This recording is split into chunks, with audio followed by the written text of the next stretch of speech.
Colt Hamilton here with Hamilton Native Outpost, and we're going to do a video today on how to actually install a cedar tree revetment. So we're going to kind of do a demo here, a little different style of video where we're not actually out in the field looking at one, but this is the best way I could come up with to kind of present the idea. So we're out here in the parking lot and we've got us a puddle of water, and we're going to pretend like this is our creek. The direction of flow in this creek is back towards you, towards the camera. You're downstream. This here is going to be our vertical cut bank that we're trying to heal. So they're normally kind of shaped in that bowed type pattern.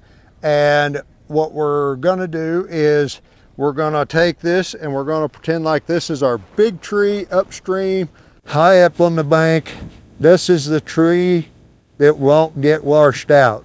It's going to be our anchor tree. So we're upstream, water's flowing towards you, eating away at this bank.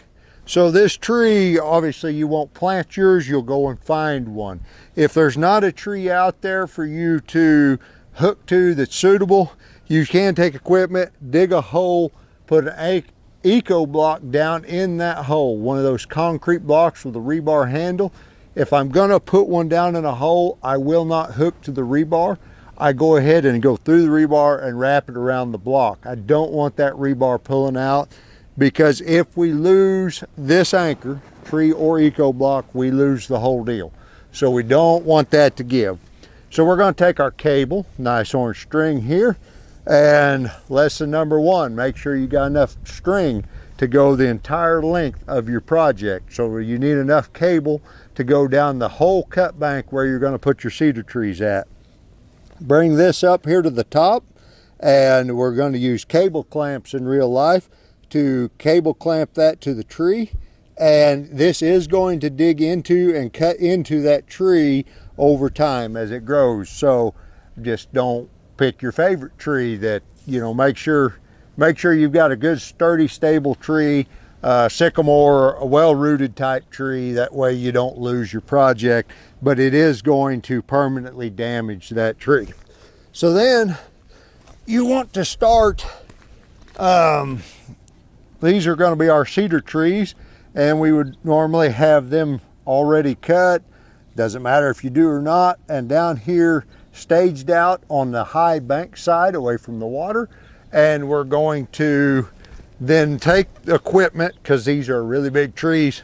So I'm just really strong. So I'm going to take this tree and I'm going to pick it up here, and we're going to take we're going to envision these as eco blocks. And what I'm talking about there is those square concrete blocks that you've seen in the other video that on the creek bank there that they was putting in. And those are going to be your weights. So what I do is I take my eco block, and the first one, you got to get down to the cut bank area from your tree. So it varies in different situations, but basically before your first tree, take your cable loop or your cable, double it over and stick it through that rebar loop on the top of your eco block. You obviously won't have a hole drilled all the way through your eco block like this socket. But what that does is, with your loop doubled over and stuck through that eco block, you have what looks like a choker. As you pull this side, it will pull that back through. So what we do is we take our equipment, we set our cedar tree down here. We might cut a few limbs off the bottom. We want a good, if you cut the limbs off, leave them protruding out a little bit. That helps your cable have something to grab. You don't want to just take your cable loop and go like that. That could slip off. Take your cable loop and double it over to where you have a doubled up circle. Stick the butt of your, and if you think it's hard to do that with string, wait till you get to doing it with cable. Stick that up on there like that. Take the slack into your cable, pull it back out of your block. Now that cedar tree is permanently fastened to that block. Then you take your cable and you go down through here, and let's say we're at the upper end of our current. We probably want to put on another eco block here so that we have plenty of weight. What your weights, I'll show you that in a bit. we want to take and make sure we have plenty of weight up here at the top. If you're going to lose your cedar tree revetment, it'll probably happen at the top. Now, if you'll notice, you've got, do this the right way. Again, we're poking it through the rebar loop on that eco block, not through the center of the eco block. Now, where do you position your second tree? Well, you don't want your second tree, that would be right at the end of the first tree. You want to overlap those. We're wanting plenty of coverage here. And what you want to do with your second eco block is to take and put it through the rebar loop, double it over again. Doesn't want to do this for me. Okay, get it doubled over into a double loop, put it through there, and again pull your slack down to where you have your tree in the right position. And you won't be able to get your cable perfectly tight out there in your creek. It's just the way it works. But don't worry, whenever the flood comes, it will stretch all this out tight. You want to do the best you can, because every tree, these will move less than your end tree, but all that slack will eventually move your end tree. So then after you've done a couple eco blocks, you might decide that you want to put two trees on together between blocks. So the way I generally do that is you can either, if you're a good knot tire, I'm sure there's ways you can wrap a cable to get you, I think they call it a Clovis hitch, but I like to cheat, and I get me a piece about 3-inch diameter pipe. So I'm going to use this nut to represent a 3-inch diameter pipe. The diameter of the pipe is not critical, but what is critical, make sure cable's stiff, string is not. You want to be able to double that cable over like that and poke that through that piece of pipe. So, you know, you don't, bigger the pipe's a lot less work. So as you get it stuck through there, now you can take your next tree, and with a pipe, it's going to snug right up to it. So you don't really have to do the double twist thing. You can do the double twist, it's not going to hurt, but then you pull that down tight, and there is you another cedar tree. Again, this cedar tree is overlapping that cedar tree. Then we take our cable, we go on downstream, and we're going to put us in another, if I haven't lost all my sockets, probably somehow make this look good in editing. All right, so now we're going to take our extra sockets, or more eco blocks, not sockets. We're going to need to put another eco block on there for weight, and we poke that through there like that. We're going to do the double it over deal again. We're going to put our tree stump through there, and we're going to pull that slack down tight again, and we're going to do it like that. So that's how we put in a cedar tree revetment. Of course, we keep going down through here, you know, as an example of what can go wrong. I cut our cable short so that you all can see what not to do. I just throwed that in there at the end to look good because it's not anchored to nothing. Well, that won't work. When it floods, that one's going to wash away. These here are going to stay here because they're anchored in with your cable. And you can see how these lay really nice up against that bank. That's what you want as the current's running towards the camera, again, towards you as the viewer. You've got all these limbs that are catching the current and making those sediment deposits, breaking that current, forcing the current out away from that bank and collecting sediment. Now, you would cause a lot more turbulence if you put your trees in backwards. And I've heard people say you should do that. What I do not think you should do that. And the reason why, that's kind of a poor tree there. So let's just kind of look at an individual. If you put them in this way, yeah, they're springy, they're going to catch a lot of current, but you can take these limbs when you point them downstream, and that current's going to be pulling on them, and they stay put. You take these and you put it upstream, and you bend them over and pull on them, they come right off. So you don't want to do that. You'll wind up with a log floating out there is what you'll have. The other thing why the eco blocks are important is their purpose is, think about a tree. I mean, we're using big equipment to move these cedar trees. They're heavy, right? Water's heavier. So a cedar tree will actually float. So today we don't have much water. They're laying there. We think we did us a good job. Why do we even need the blocks?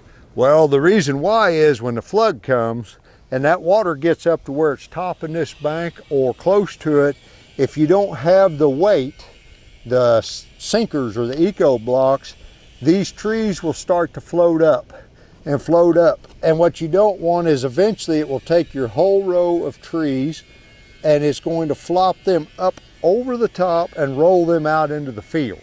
And then you've lost your protection of the bank. So with the weights on there, you're able to keep, lost one of my weights here, but you're able to keep it weighted down into the creek. So you need to use enough eco blocks to do that. The size of the river, the amount of current coming by will help you determine that. Remember, water weighs, I think, 8.3 pounds per gallon or something close to that. And basically, if I take a rock that weighs 10 pounds per gallon, I am going to lighten that rock by like 80% by covering it with water. If you don't believe me, you can go out into a stream and pick a rock up underwater by hand that there's no way you can pick up on dry land because of the displacement of water taking its place. It becomes more buoyant. I know it's hard to think rocks have any floating ability just because they don't float, but your eco blocks the same way. They become much lighter when that rain comes and the current starts to move things. So another thing that will happen is your eco blocks will start to move around a little bit, and that is it's normal. What you don't want is if you've got a break in your cedar trees that the current manages to come through, it gets behind it, it'll then start to go down your bank again, and it'll start to slide your cedar trees and your eco blocks out into the stream. Even without picking them up and floating them, you're causing a disruption in the water. And if you ever stand in a swift moving stream, you can feel the water hitting your leg and your boot, and then it starts to wash the rocks away around the bottom of your foot. So then you start to lose stability under your foot. It starts to move the gravel underneath your foot. Same thing with the eco blocks. That's actually a good thing. If they stay in place, the current will help bury them. It will wash some of the gravel out from underneath them. They will settle down and actually start to catch sediment sooner. The bad thing is if you've got much sideways pull where it's current getting behind them, it will start to it starts to erode the gravel underneath them and slide them out into your current. You don't want that. So a good successful cedar tree revetment starts with finding a tree upstream to tie to, using plenty of eco blocks, especially at the beginning, to get the first trees anchored down to where they don't flop up. Then each tree, the current before it helps block the current on down. Use your eco blocks as you go, but you can be a little more sparing down towards the bottom.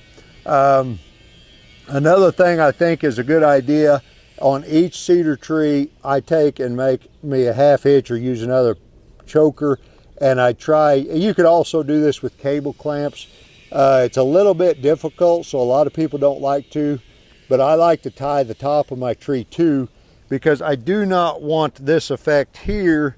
It's laying out here like it should, and the rain comes and this end's anchored down, but that end's not, so it starts to float and bob like a vertical tree.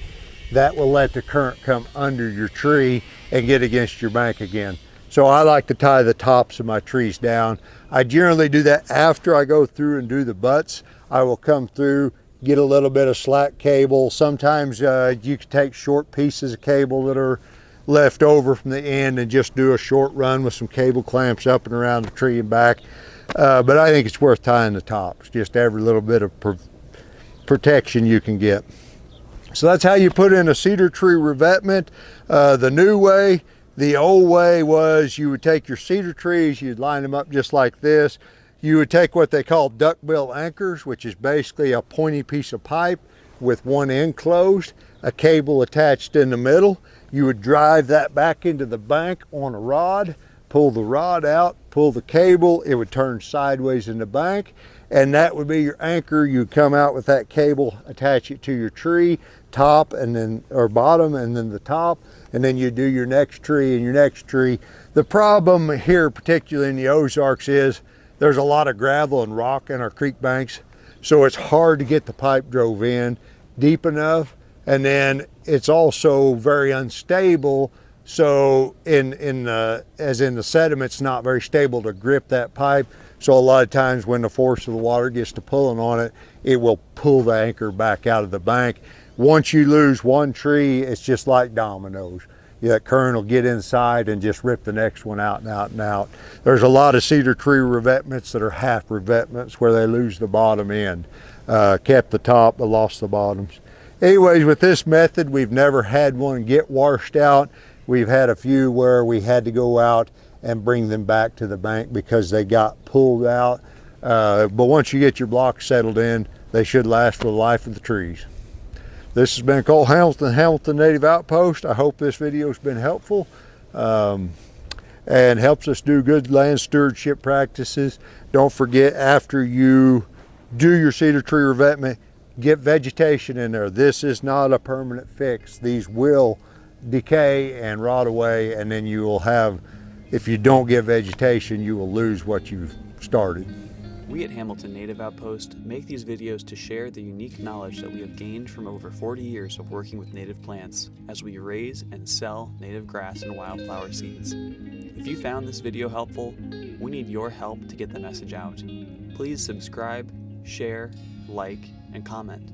It helps others to find us. Thank you.